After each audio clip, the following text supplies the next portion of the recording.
I remember when I first got into law practice, the partner that I worked for, he was mostly a real estate transactional lawyer. He put something on my desk and he said, "This is a title commitment, and I need you to clear the exceptions from this title commitment." And I nodded. "You got it, boss." And this was actually, I think Google existed back then. I'm not totally sure, but maybe it was Altavista. I might have gone to Altavista back in those days. What is a title commitment, and how do I clear exceptions from it? Because nobody had ever told me about that in law school. Well, a title commitment is something that you get from a title insurance company. I called up somebody that worked for the title company, and then they told me what I needed to do.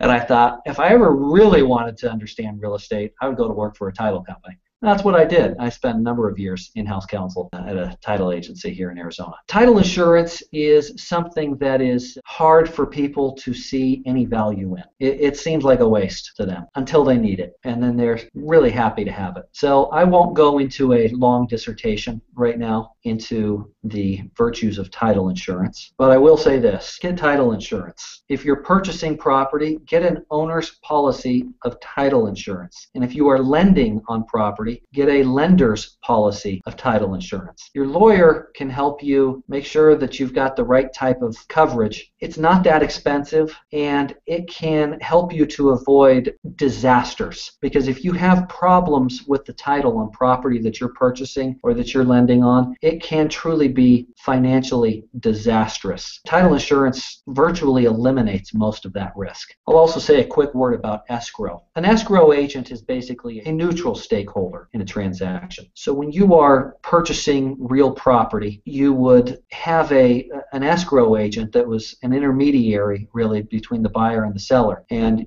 the purchaser would give the money to the escrow agent, and the seller would give the deed to the property to the escrow agent. And there's several other things that would happen in the escrow process as well. Those are the big ones. And after all of the conditions have been satisfied that the parties have agreed to, then the escrow agent closes the transaction, records the deed in the name of the buyer, releases the funds to the seller. If there's a lender involved, then there's some things that the escrow agent will do in paying off the old loan and putting the new loan in place as well. Escrow agents help to make a transaction run much more smoothly. And escrow agents have duties to the parties to the transaction. It's an area that can get messy because sometimes escrow agents do not perform all of the duties they were supposed to perform. Or sometimes you'll see an escrow agent that's buddies with one side of the transaction and is delivering all of the information needed to one party to the transaction and maybe keeping other information secret to another party to the transaction. I'm a big fan of escrow, but I also like to monitor what's happening in escrow to make sure that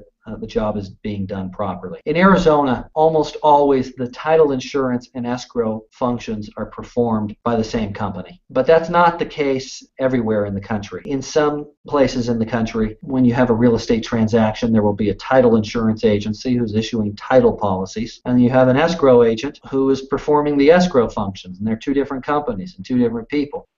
Thank you for watching my video. If you have any questions or comments for me, please feel free to contact me. Otherwise, have a look at some of the other videos in my series.